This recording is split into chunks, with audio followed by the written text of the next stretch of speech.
Hi everybody, my name is Raman Thomas. Welcome to Kinesiology 3073, or otherwise known as Strength and Conditioning. I'm taking this in summer of 2023 with Dr. Dorga. This is our first video assignment, and we're going to get right into it. So the equipment we're going to need, you're going to need a treadmill, you're going to need resistance bands, kettlebells, TRX bands, and a barbell and dumbbells. So with these, a lot of these exercises can be done at home, more particularly like the resistance band ones, in addition to like the calisthenic ones. So you don't have to have like a big gym or major gym that you can go to do this. You can do these at home. But to start, we're gonna get in with the general warm up. So for the warm up, I decided to do a 5 minute jog on the treadmill. So for my jog, I decided to do 4 speed with a 2 incline. It's really up to preference. You could do whatever is comfortable for you. Some people's jogs are different from others. Some people have longer strides, so they have to go up in speed. Other people have shorter strides, so they have to keep it at that type of pace. The incline, I also believe, increases resistance. So the resistance is still used to raise your heart rate and things like that. However, this general warm up is meant to be aerobic exercise rather than anaerobic. If you're doing things anaerobically in your warm up, you're essentially not wasting energy, but you're exerting energy that you want to save for your actual workout. So while focusing on the topic of physiology, the importance of aerobic and anaerobic exercise, the reason, like I previously mentioned, that you don't want to do anaerobic is while, yes, anaerobic initially occurs during the beginning of your exercise, you want to primarily focus on aerobic type workouts. Uh, so, like I said, we're focusing on physiology. You eventually reach something called a steady state, which is essentially the balance between the energy required and ATP production via anaerobic metabolism. And during that, your oxygen increase, it plateaus, and it's reached within like a minute or two of you working. So you're using anaerobic off rip, but eventually it switches into aerobic, and you want to keep using that because while you're doing aerobic exercises, fatty acids are being used rather than your carbohydrates. Your carbohydrates have a lot less, not endurance, but they have a lot less sustainability. And the more you use it, it's gonna run out quicker, and you're not gonna have energy for your workout. Rather, fatty acids, they take longer to activate, which is good because you can use it over time and you can use it over a longer period of time instead of running out super quick. So that's the physiology aspect of the treadmill.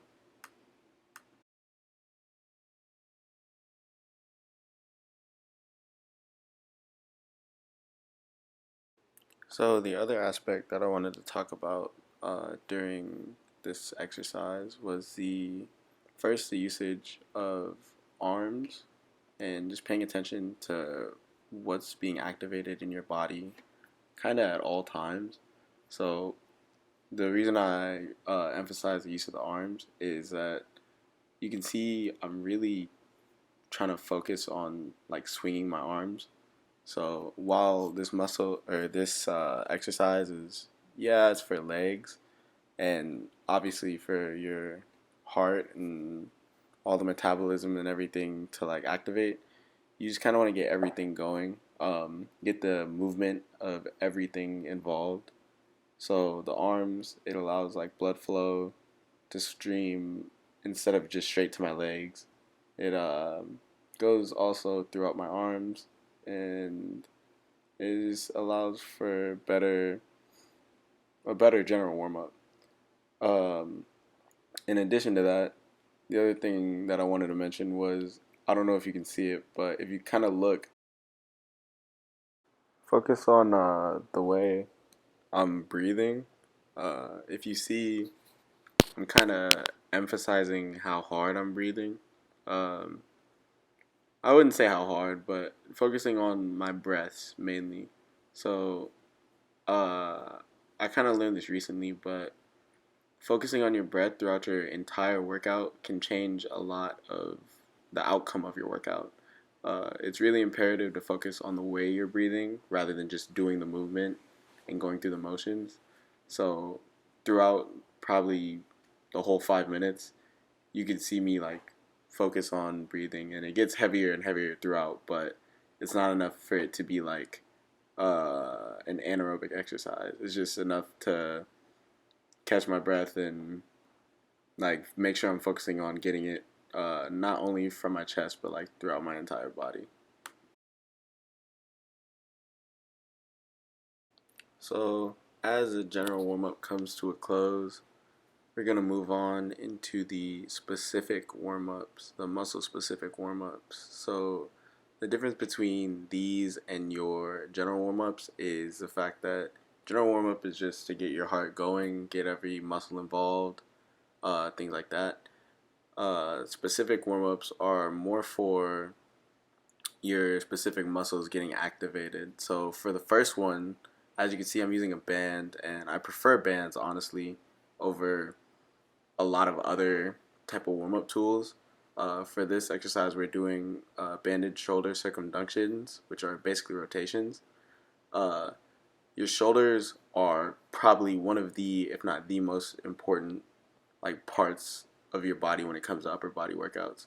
So taking care of your shoulders, making sure they're fully activated, it's probably one of the best things you can do before your workouts even starts. Um, as you can see, it's not very like you don't have to be super locked in. You can see me laughing throughout the video, but it's just something that you're making sure that you get the full entire rotation. This ensures that you are able to activate all the muscles of your rotator cuff, which is obviously a huge part of your shoulders. The muscles like the infraspinatus tendon, supraspinatus, your teres minor, and your subscapularis muscle. Those muscles are the four that make up the rotator cuff, so those are huge to how your shoulder mobility is, how well your shoulders move, and how your upper body will move in as a whole. So on top of that, the previous workout, it kind of did it as a side, but in this workout, the horizontal abductions, it focuses on the shoulder girdle in addition to the muscles of your chest. So uh, these are also called banded pull aparts, more commonly known as, I guess you could say. Uh, these work again the whole upper body. You can see it's just me pulling it apart. Um, you see my shoulders retracting. I'm trying to retract my scapula and just make sure everything's involved. So from my deltoids all the way to my every single pectoral muscle you could think of. So I placed a little bit greater emphasis on this workout. This one was about like 50 seconds to a minute long versus the rotations, which were about 30 seconds long, because of the fact that you could tire your muscles out from stretching too much, obviously, and it's a dynamic stretch, not a static stretch. So you're still working a lot rather than just like relaxing the muscles. Um, Again, it's just to get your blood flowing throughout those muscles, not just to work them. So moving on to the lower portion of your body for the specific warm ups. These are hip internal and external rotations. So as your shoulders are to your upper body, your hips are to your lower body. Having mobile hips is crazy important when it comes to just movement in general. Sitting, standing, working out, you name it, your hip is involved in probably all of it. So having mobile hips is incredibly important, which I think the internal and external rotation covers pretty well on the mobility side of things. For this one, I chose to do 15 reps for each leg and each exercise, internal and external. 15 just felt like a good range when it comes to getting it activated but not making it sore. Uh, you're placing emphasis on the pull through and pull back. So your hip flexors are getting activated like crazy in these, and after you might feel a little burning from lactate buildup and just small lactate buildup, but it's enough to feel just the activation of your hips. So for our next exercise, we're gonna get into continuous quadricep stretch, which it's kind of just ankle pulls, but this is for uh, very obviously your quads.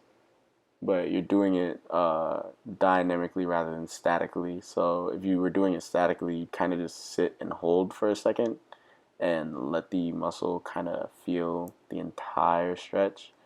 Rather, we're doing it dynamically where it's kind of like a quick movement, fast twitch movement, and we're going for like 30 seconds. So it's just to get blood feeling all the way throughout your quadricep.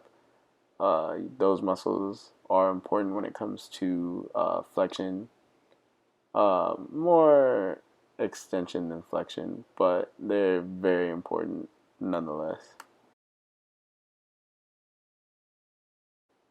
And now moving on to our final exercise for the warm up. We're doing alternating knee lifts for 30 seconds. This is again activating all lower body muscles, so from your hamstring to your hip flexor. It's more primarily hamstring focused. I mean, you still haven't really worked your hamstrings yet if you're following the program with the video, but these help hamstrings, and it's just a quick 30-minute stretch just to get blood flowing again to your lower body. So after that, you can get ready to work into your first modality, which my first, was calisthenics. So for the upper body portion, I decided to go with push-ups, and the sets were 3 by 20. So if you couldn't tell, it was very tiring. Um, for our first variation, we're doing standard grip. The hand positioning is right below your shoulder almost. And when you go down, you're gonna flare your elbows out just a bit, not too much, but kind of like you're making an A, if that makes sense, with the upper portion of your body. So push ups place emphasis on the chest. Um, it's obviously very chest heavy, but if you want a more anatomical term, your pectoralis major is your primary mover during these exercises. So it's very great emphasis on your chest. Your synergists are your triceps, in addition to your anterior deltoids. So both of those work in uh, in the same manner to do a push movement and build hypertrophy in your chest. Our second variation was close grip or diamond push-ups, and those place greater emphasis on your triceps. I know we're moving kind of fast, but um, it's still just a push-up, so it's still placing emphasis on your chest, but these are just more uh, focused on different parts of which you want to work. So for our third variation, we have wide grip push-ups. These place emphasis on your shoulders and your outer chest more than just like the closer inner chest and things like that. And also due to the wider stance, it's a little bit easier than both variations that I previously showed you.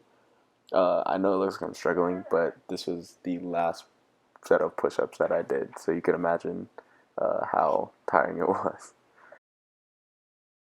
So for our next workout, we're doing calf raises for the lower body calisthenics. As you can see, I kind of pointed at the camera and showed that my feet were facing forward. but I want to show a horizontal view so you could see just me assisting myself. You want to find a wall and just be able to stabilize yourself while being able to focus on the extension part of the exercise. You want to pause at the top. Now, this workout is um, working your calves, as very obviously mentioned in calf raises. The better anatomical term for the muscle would be the gastrocnemius. So, your primary movers are, as previously stated, the gastrocnemius. And in this exercise, your synergist would be your soleus. It's kind of the tendon that runs down from your calf muscle to your ankles. Um, in every case, you want to place emphasis at the top of the exercise and come down slowly because you want to feel the tension um, from the top of the movement all the way to the bottom. You don't want to rush through this movement because if you do, you'd be missing out on very, very important hypertrophy. Um, on top of that, for this one, we decided to go with 3 sets of 25. 25 is good because it's not a weighted movement. So, with that, the higher repetitions are placing better emphasis on hypertrophic side of reps rather than endurance. So, moving on to our next variation, we went with a inward pointed variation with the toes pointed inward. So this would place emphasis on the lateral head. So the original calf raise where your toes are pointed straight, you're working on your entire gastrocnemius, which it's in your entire calf muscle. But with this variation, the lateral head is emphasized with the inversion of your toes. This allows for a lot more emphasis to be placed on the lateral head rather than the medial head. And this is just for working, complementing as an accessory to your already built in leg day. So that's what these are good for.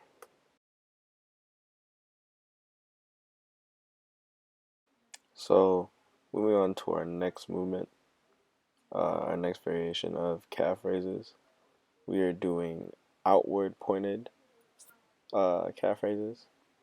So, as previously mentioned, the inward or the inversion of your toes works the lateral aspect of your gastrocnemius. These would work the medial head, which are the insides.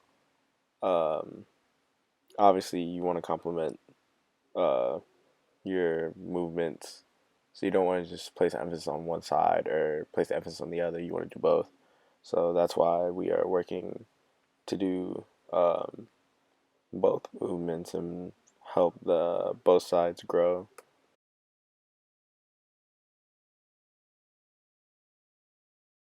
And again, this is a calisthenic movement. You don't have to be super um, like mentally locked in. Well, focusing on your form is very important, and focusing on your breathing and things like that are, yes, very important.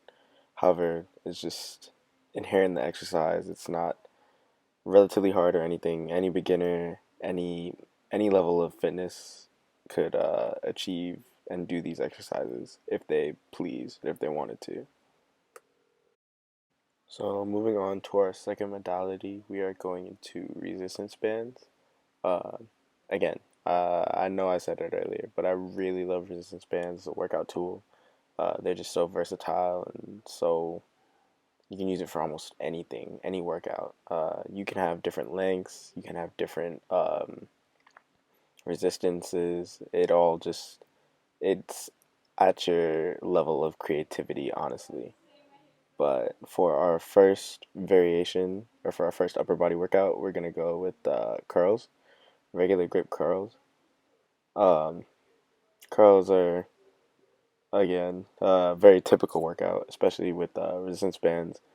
They allow resistance based on your own um, kind of your own like level of whatever you need. So if you need a lighter weight, you're gonna go with a longer band, or you're gonna go with a less thick band. But if you need more weight, then you go with a heavier band, or you can do things that can just make the movement either more or less difficult, catering to you.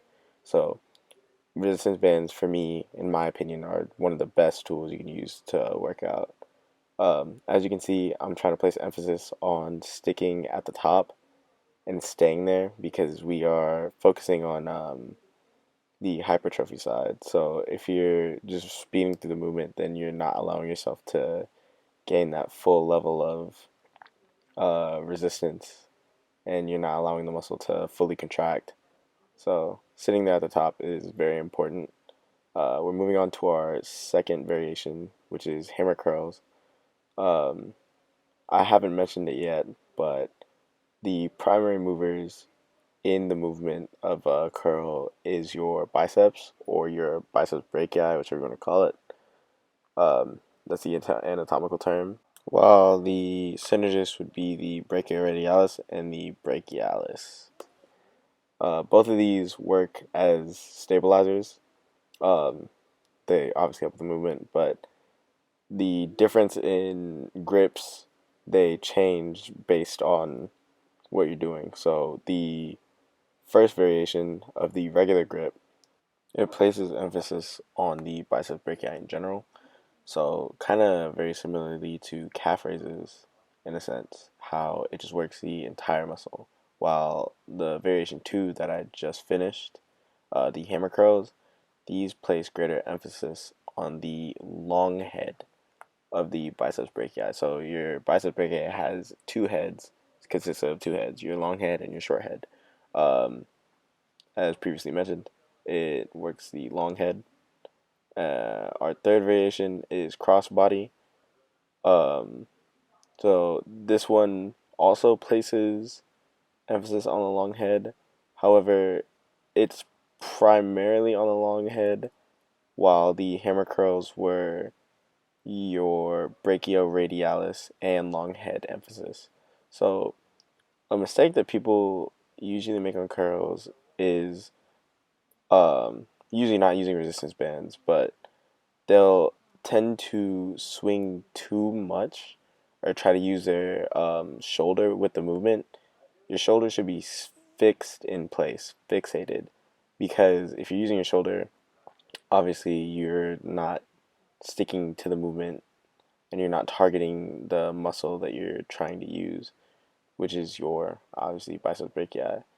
If you use your shoulder, you're using your deltoids, your anterior uh, deltoids to pull up, which inherently you might do it accidentally, but you want to try and place as great of emphasis on the long head and brachioradialis as much as you can in order to complete the movement because it's very, very centered on that part of your body.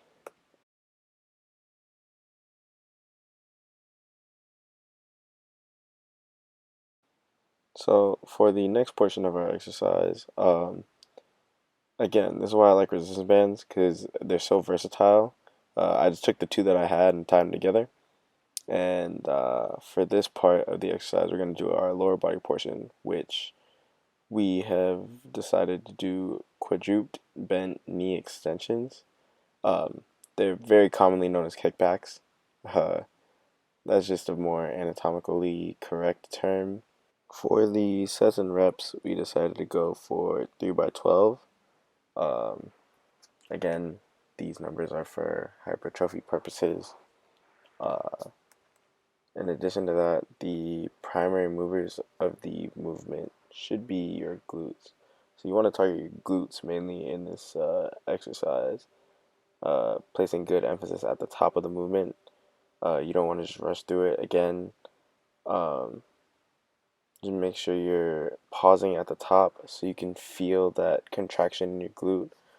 Uh, for the more anatomical side of it, your gluteus maximus, which is the biggest glute muscle, but your medius also, so like the side part, that part's also being worked. Your synergist would kind of be your hamstring muscles, so uh, kind of everything back there, your adductor magnus, bicep femoris, all that good stuff. All that stuff is being worked at the same time. Um, this movement is also a unilateral movement, so bilateral meaning you do both sides at the same time. So for our curls, we did both sides. For the first two variations, the hammer curls and the regular curls, for every one of these workouts, they're unilateral, so working one side at a time essentially.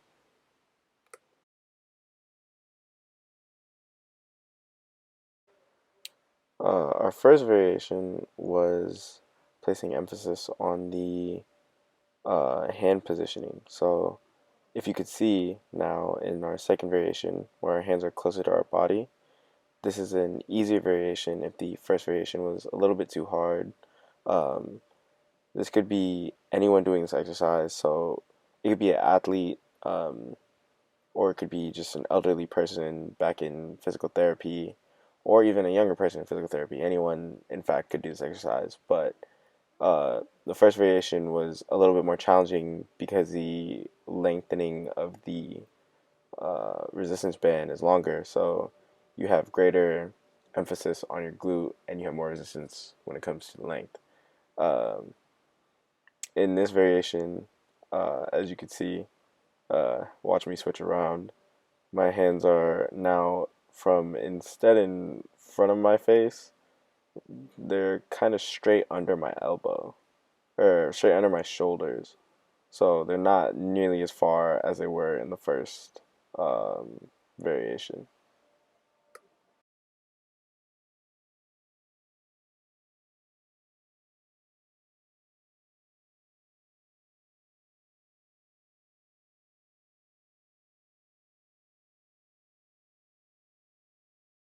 And I'm sure it's very noticeable by now, but I'm taking these exercises very leisurely. But I do want to place great emphasis on the way you breathe during your eccentric and concentric phase of your exercise. So, as you can see here, I'm a little bit more locked in. I don't have to be like incredibly zoned in, but still, I'm focusing on breathing in during my eccentric and out during my concentric. It's through my nose, so it's very hard to easily be represented, but that's what I was trying to place emphasis on. We moved on to our third variation, which is a raised knee variation. So now instead of from the kneeling position where you had your one knee on the ground, knees up. So if you can see me correcting my form here, I'm trying to keep as straight of a position as possible. Um, this does now affect your core, so it turns into more of a plank. However, this also extends the length of how far your eccentric is. So the sticking point of your eccentric is a lot further than the first two variations of the exercise, which allows for better contraction in your glute, which is what you want. So this is for more um, advanced people that, if you're an athlete or if you're very experienced in calisthenic resistance exercises, this is it should be fine for you.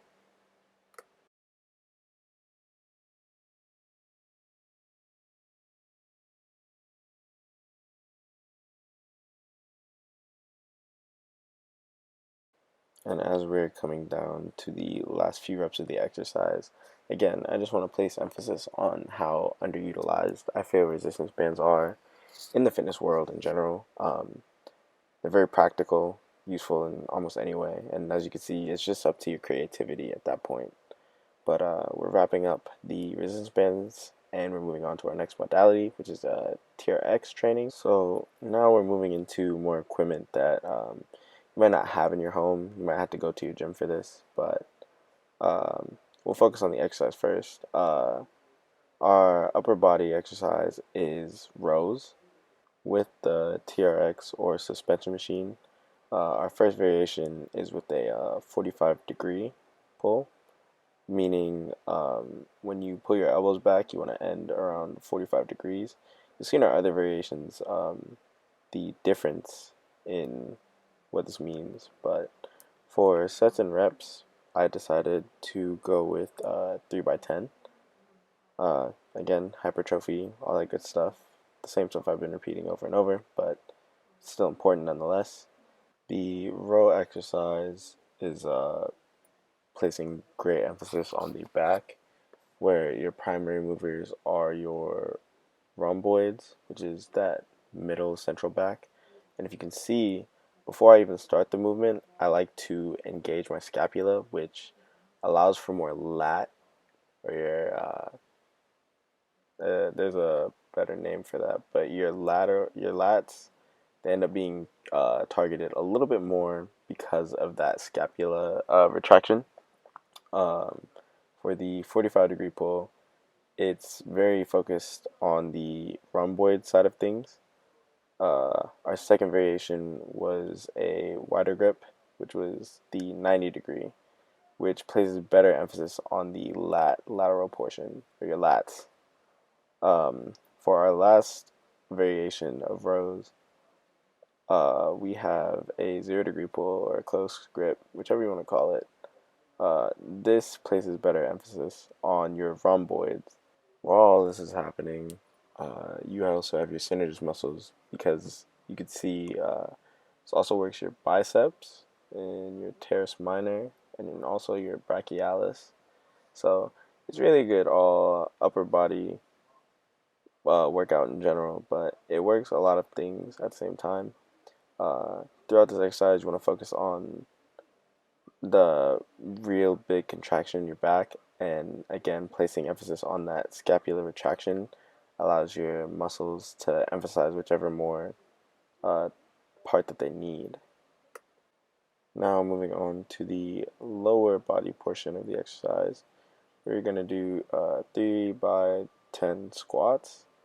So, the TRX is used as a suspension machine, which allows for any type of athlete, whether again old, young, PT, anybody. It allows them to have assistance on the eccentric part of the movement and concentric as well, because you're no longer relying on balance, you're relying on the TRX machine to keep you up.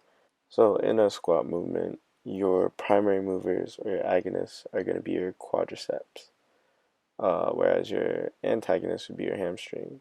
So this is placing good emphasis on the front part of your leg, while the hamstrings work as your synergists. Now, for our second variation, we are going into pistol squats. Now, this exercise I wouldn't recommend for um, maybe older clients or like people whose joints are unstable. Even though you have the TRX machine as support, I do not think it would be very beneficial for certain people to be doing this. It would be good for athletes trying to get back into rehab. So they're isolating the leg, making it a unilateral movement rather than a bilateral, allowing for one leg to strengthen. So let's say you had ACL injury on your right knee. Well, you obviously can't work back to full strength. So you're using the TRX machine as help to work one leg at a time at a similar pace. Through the movement, you want to be able to be stable.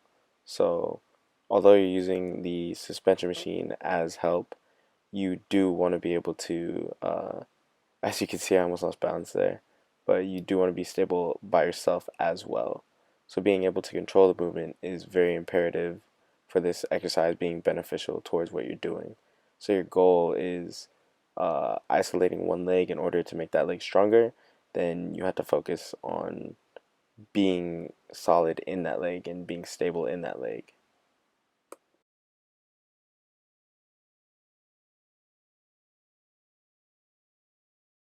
For our final variation of squats, I decided to go with deep squats. Same reps, same sets.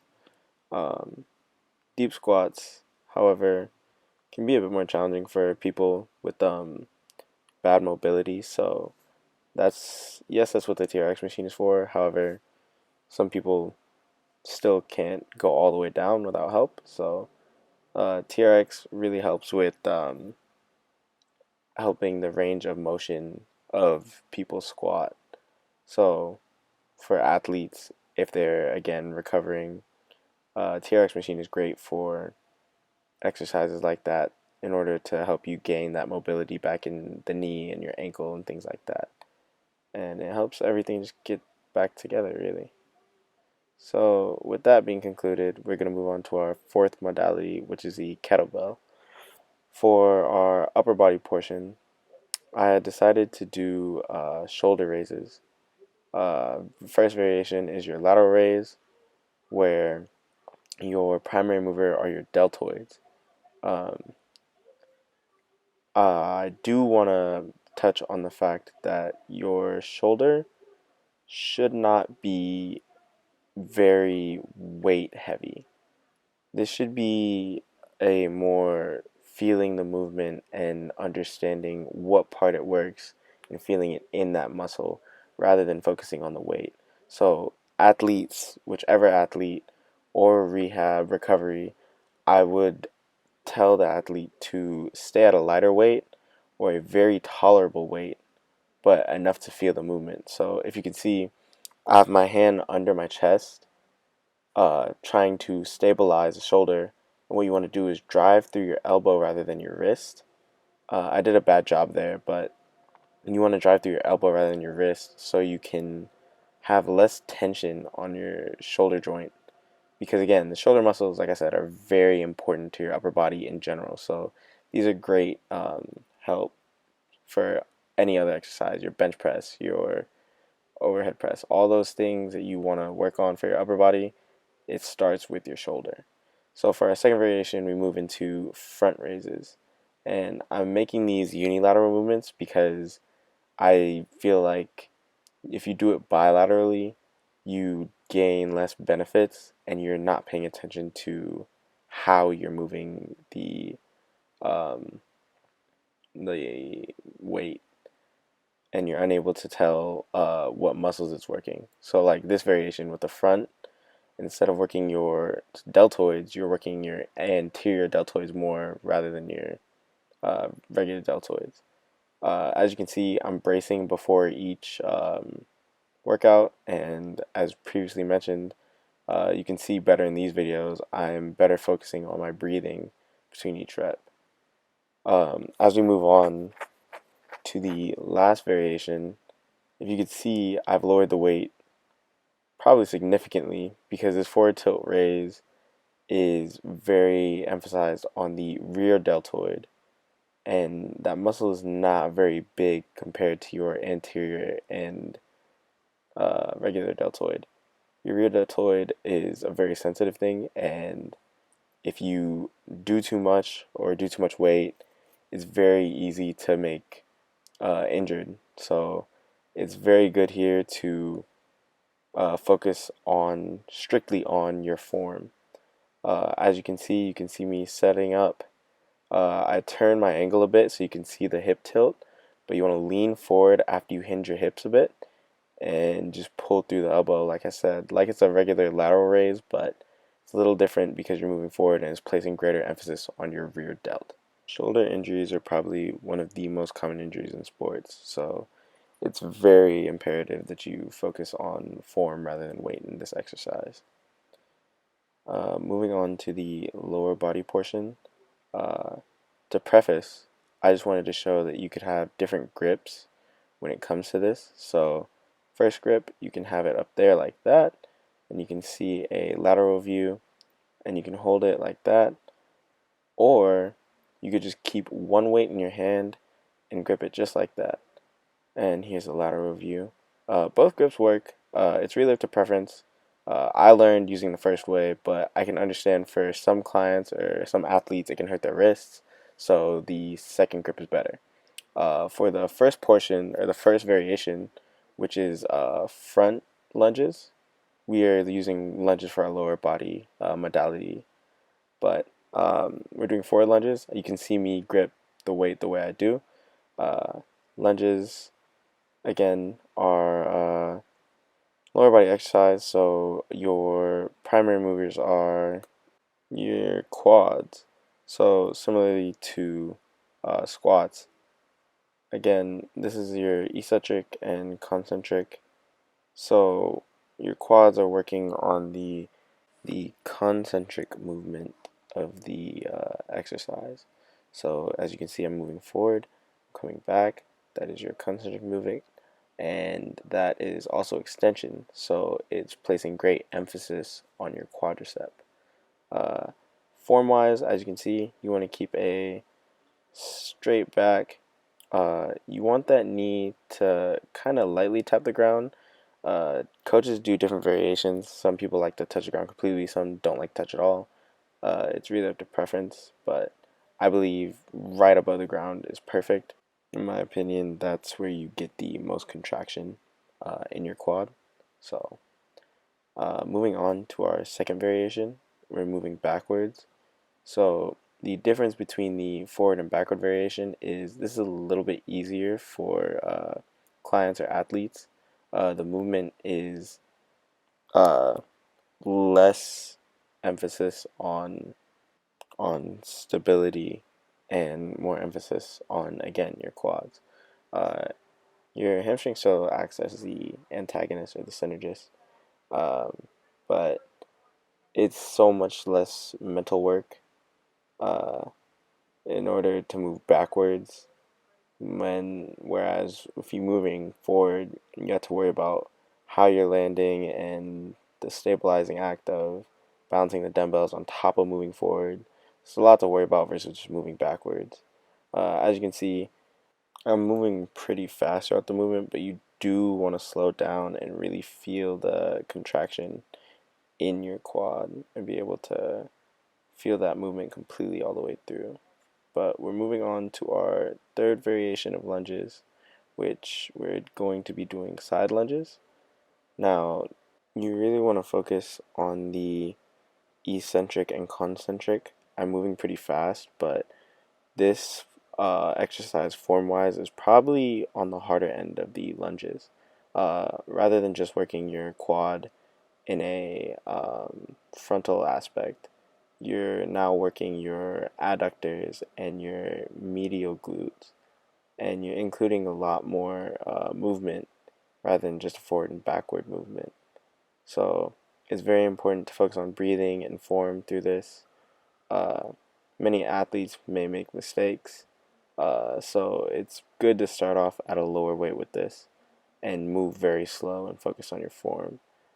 You still have to worry about stabilizers like you had to in front lunges, um, probably more than ever in this one. So, very hard exercise, but still very good for your glutes. Wrapping that one up, we're moving on to the fifth modality, which is dumbbells. So now we're definitely moving inside gym territory.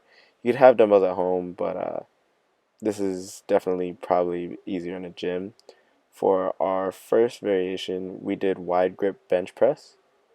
Um, on this one, you want to engage your scapula. For all upper body exercise, I really like to engage my scapula because for me, it allows you to feel more emphasis in wherever you're trying to focus the movement. Bench press is very similar to push-ups in terms of primary movers. So again, your pectoralis major and your sinus or your triceps and your anterior deltoids. The wide grip variation, again, similar, very much to push-ups. Place less emphasis on your shoulder. You want to come out and you want to kind of make a 90-degree with your elbow, and you just want to be able to have that whole chest engaged. So moving on to our second variation, which is your regular grip. Again, it's like push-ups. Your grip, as you can see, mine, I have the dumbbells a little bit tilted inward, and my scapula is retracted, pulling down, pushing up, slow eccentric, and you want to do a slow concentric as well. I kind of rush through these accidentally, but that's just how I'm used to the movement.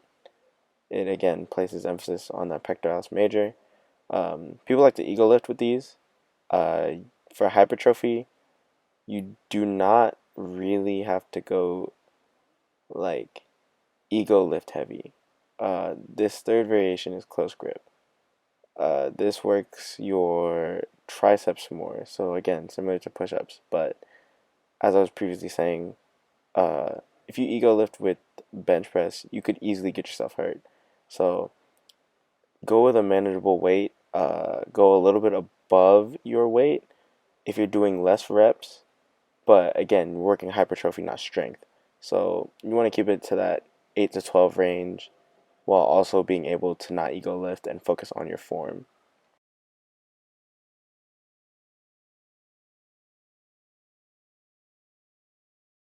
For our lower body dumbbell workout, we decided to go with dumbbell RDLs. Form is very important. So as you can see, I'm trying to stand up straight, have a small bend in your knees, and you're going to hinge at the hip, and you go down slow. So a very slow eccentric and a very slow concentric because we're working hypertrophy, not explosion. You can see my mistake in that first rep, and then I remembered. The primary muscle in this workout is your hamstrings. However, it also places emphasis on your back, which again, your lower back. It's very important to focus on form because your extensors are being worked extensively. And it's good to mind the weight because the heavier you go, yes, the more strength you get and the more tension you have in your hamstrings. But you have to remember you're working with your lower back. So if you're doing a heavier weight, it's good to wear a weight belt. Uh, just good to always protect your back during any movement. For our second variation, I decided to go with split stance squats. So these are, I feel, a lot easier. Still bracing like it's a regular RDL, but these are easier than regular RDLs as it's kind of turned into a unilateral movement rather than a bilateral movement. So you're emphasizing the focus on one leg rather than both, and you have that support. So the stabilizing factor of the workout is not necessarily eliminated, but it's reduced much more. It's to a lesser degree than it was previously. So again, you're focusing on your breathing. Please focus on your breathing, especially during RDLs, because if you don't, Valsalva maneuver can happen. You can end up passing out. Those are really important to avoid at all costs. So being able to breathe is very important. As you can see, we're switching sides to the left leg here. Again, focusing on my breathing. I prefer to breathe in through the nose, out through the mouth. So it's kind of hard to see it, but um, again, on the eccentric, I'm breathing in. Concentric, I'm breathing out, making sure I'm able to have breath throughout. And on top of that, being able to gain support for my core, which protects my lower back. Um, Again, placing emphasis on lower back protection, it's the most important thing because you could do these and the next day your back could be completely shot, and nobody wants that, obviously. The third variation of the exercise, and most likely the hardest by all means, is the single-legged RDL. Um, Now, initially, I had two views of the movement. One was a anterior view, which is the one that I have presented right now, and the other was a lateral view, just to show form correctiveness and things like that. You want to start this movement off like a regular RDL, pick it up. However, the difference between this one and the previous two is, and while it is a unilateral movement like the second variation, the split stance, this is more emphasized on your stabilizers and your hamstring. So you're asking your body to do everything simultaneously. Um, the form here is keeping your hand on your hip, moving slow. Uh, you want to start off in a position like it's an RDL, and you're gonna lift your back foot just a little bit. So now you're kind of in the split stance, but your toes up, and you're gonna go down slow on the eccentric and the concentric, just like a regular RDL. You have your hand on your hip for, again, more stabilization. Uh, this exercise I wouldn't recommend to people that are just getting into any type of uh, hypertrophy workout or any type of resistance workout. This would be more for advanced people. And even if I was doing this for rehab, I would do this with very little, very, very little, if any at all, weight. Um, I was doing a 3 by 10 very reps and sets, and even that was a lot for me. You can kind of see it in my face how beat I am. Uh, but you can see the setup. Again, slow pickup. You want to put your hand on your hip, things like that. The video is slowed just so you can watch my form and focus on everything. Big chest. You want to keep breathing, focus on your breathing. Big chest is a cue so you can focus on keeping your back straight. Um, retract your scapula if you'd like, but just the emphasis on keeping your back straight throughout the whole movement because of the fact that you're um, doing a lower leg movement. You just want to be able to make sure that you have that breathing all the way down, all the way controlled. As you can see, I'm taking a breath out during that concentric. You can't really see it now because my head's down, but in the eccentric, you're breathing in, concentric, breathing out. You want to avoid that Valsalva maneuver.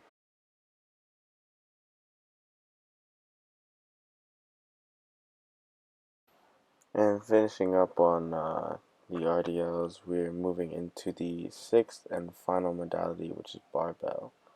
So, for this, you're more than likely going to be in a gym, but I think it's pretty important because for our upper body, we're doing incline bench press. Uh, I decided to have a little video on how I set up because I believe 30-degree for the bench is the most ideal position for what you want to get out of your muscles. Once you're finished setting up, however you want to set up with that 30-degree incline, I'm using a Smith machine for the incline bench press, which is our upper body workout for barbell with a common grip.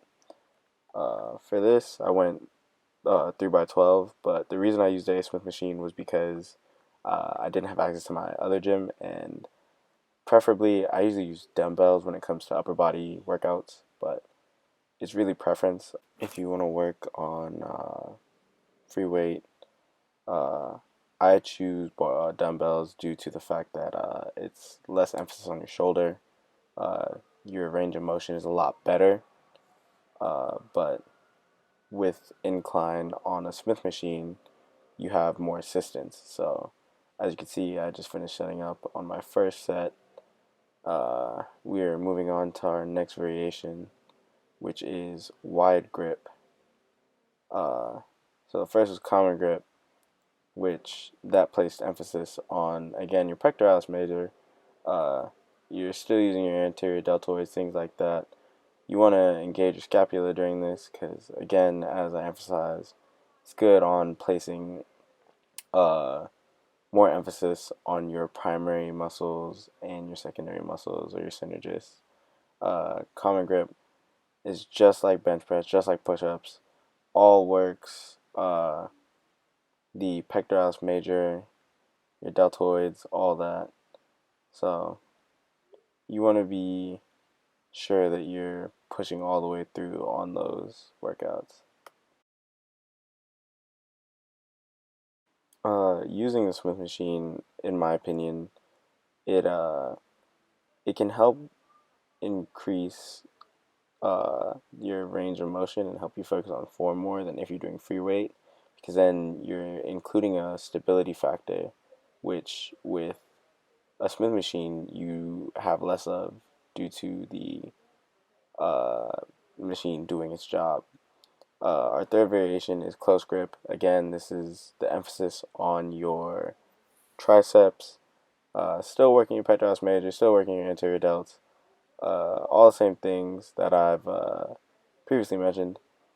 People make mistakes on this by not really going down all the way. Other than that, they won't engage their core and everything properly, so they end up using more of their shoulders, and that's where the shoulder pain during bench comes from. So it's very important to watch all of those things. Now moving on to our lower body portion of our barbell exercise. Squats, I usually would do these in a gym with a rack. I do not recommend doing it like this. This is all I had at the time, so I had to pick it up like it was a hang clean. But again, front squats, these work more on your quads. So very similar to a regular squat like we did with the TRX machine. You want to heavily focus on breathing during front squats. If you don't breathe right, you won't be stable enough, not only in your legs, but your core. You won't be able to keep yourself up. And the act of front squat is keeping balance the whole way through the movement. Um, the focus is still on your quads and your hamstrings or your synergist, but more your quads due to the weight shifting you forward. Our second variation would be the wide stance. So, um, as you can see, I put my feet out just a little bit outside of my shoulders, and you can see me pushing my knees outwards rather than letting them concave inwards, because that would be a hip imbalance, which is what we worked on in the beginning of the video. Hip mobility and ankle mobility are very imperative in this exercise, so it's very important that you stretch both beforehand, and on top of that, be able to stretch your wrists and your forearms before the exercise.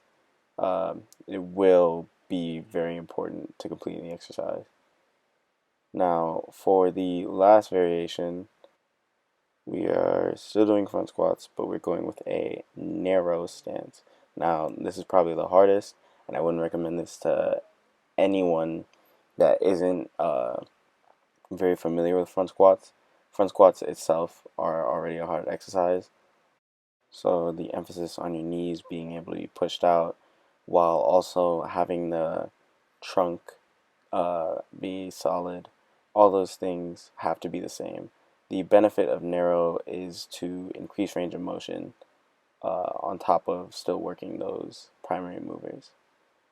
So with that, we are moving on to now the cool down portion of our workout.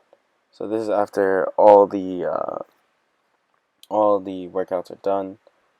We're gonna start out with about uh, 40-50 second trunk and IT band stretch. So you're gonna raise your knee up and you're gonna twist it over, and you're gonna get that rotation in your trunk and your IT band. You're gonna make sure that you feel the stretch in both. Cool down is very important in your exercise. So you're moving on to from the previously mentioned dynamic stretches into your static stretches. So I had mentioned in the very beginning of the video that static stretches are more for like relaxing the muscles and making sure like the tension and the blood flow keeps going all throughout. This is where we're at right now. So making sure the movement is very good, like a very good stretch for you. So you can be able to have that. As you can see, we're switching sides.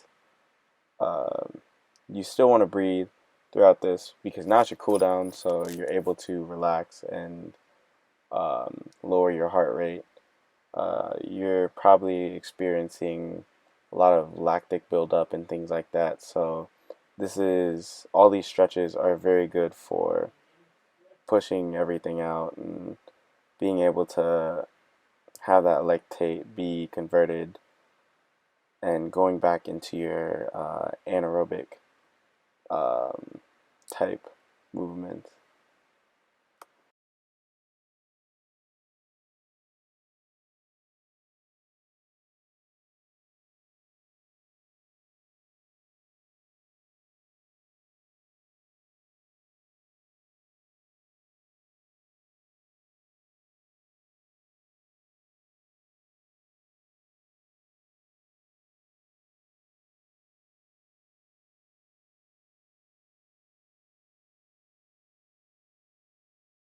The next stretch is the cross arm and behind neck stretch. So I did it alternating. Uh, I did one arm for one stretch and then the same arm for the other stretch, but both of them are 45 seconds, and this is for your upper body. So you're getting blood flowing back into those deltoids, into your triceps, your lats. Uh, you want to get everything flowing back into the all those muscles moving along the upper portion of your body.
on to the final stretch, or the final two actually. You have the hip flexor stretch into the hamstring stretch, but the hip flexor stretch, your form is basically like a lunge. You're gonna lean all the way forward so your knees are over your toes, and you want to feel this in your hip flexor. Um, this also helps your quads and kind of the back of your hamstring and the front part of your hamstring in the knee over toe leg. It's very good for obviously your hip flexor. You really want to place emphasis on the hip flexor because those are important in lower body exercises. So as it's winding down, this is about like a 45-second stretch. You can see me switch back and extend my knee and lean forward so that my hamstring is able to stretch. This is again another 45-second stretch, and as I'm getting deeper and deeper into it, I'm leaning forward, making sure I'm placing emphasis on that hamstring, but also, if you can see, my back is a little bit rounded. You do want to stretch your back. You did already do the trunk flexion, the trunk rotation for about a minute, so you want to let that kind of flow.